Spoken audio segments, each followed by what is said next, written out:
Il-Partit Nazzjonalista laqqasum u lan finali il-Partit Nazzjonalista stess irid ikun lodda tagħna anki f'konfront ta' gvern li huwa mifni bil-korruzzjoni. Il-partiti politiċi huma strutturi dinamiċi.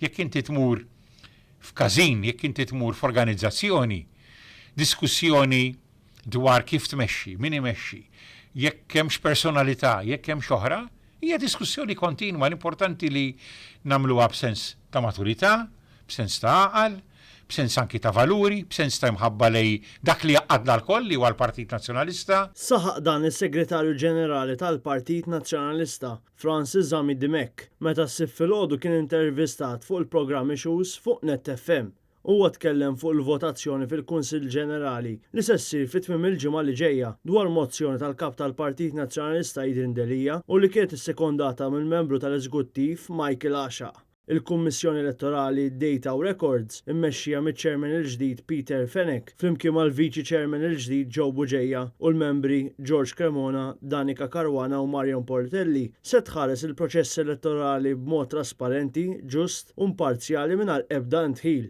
Il-Kunsill Ġenerali se jiftaħ nhar il-ġimgħa bil-Kunsilliera se jkunu mitluba jivvutaw fuq din il-mistoqsija.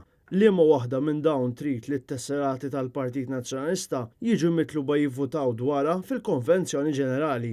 Minn hemm, il-Kunsillier huwa mitlub jimmarka waħda minn żewġ kaxxi, waħda li tindika l-konferma tal-kap tal-Partit Nazzjonalista Adrian Delija u oħra li tindika l-elezzjoni għall-kap. Il-votazzjoni dakinhar tiftaħ mal-ftuħ tal-Kunsill Ġenerali bejn is-6 u 8 ta' filgħaxija f'Malta biss u tkompli l-għada s-sibt f'Malta bejn it-8 ta' filgħodu u s-6 ta' filgħaxija filwaqt li f'Għawdex se ssir bejn id-9 ta' filgħodu u l-4 ta' wara nofsinhar.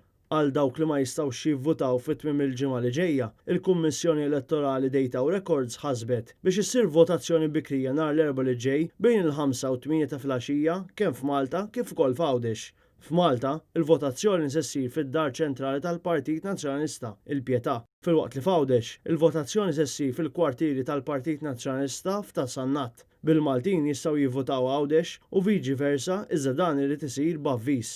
Dwar dawk eliġibbli jivvotaw fil-Kunsill Ġenerali, Francis Zami Dimek irrimarka li mal-mument li ssejjaħ il-vot ġiet iffriżata l-lista ta' dawk eliġibbli u issejjaħ fil-kontroll tal-Kummissjoni Elettorali. Iżda l-lista tal-konvenzjoni għadha mhix iffriżata u għalhekk ħeġġeġ lit-tesserati eżistenti sabiex jirregolarizzaw il-ħlas tat-tessera minn tal-anqas ta' snin kalendarji 2018 u 19 dejjem skont ir-regolamenti tal-Kummissjoni Elettorali sabiex ikunu eliġibbli jivvutaw fil-Konvenzjoni Ġenerali u fl-istess ħin ikunu qed jikkontribwixxu finanzjarjament lill-partit. Is-Segretarju Ġenerali saħaq li l-kunsens unanimu milħuq il-ħamis kien frott ta' diskussjoni matura u serja u għalhekk jistenna li kulħadd jimxi mal-eżitu tal-vot tat-tesserati sabiex il-Partit Nazzjonalista joffri alternanza għall-gvern preżenti.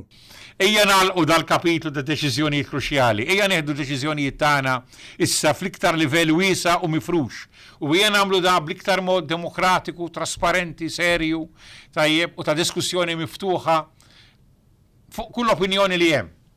Għaliex l-hemm proċess li rridu nieħdu votu deċiżjoni, id-diskussjoni tkun waħda miftuħa bil-għaqal matura biex verament inkunu smajna il-femit kollha. Bħala Segretarju Ġenerali se jkun qed jara li l-femit kollha jitwasslu fuq il-mezzi kollha tax-xandir tal-Partit Nazzjonalista.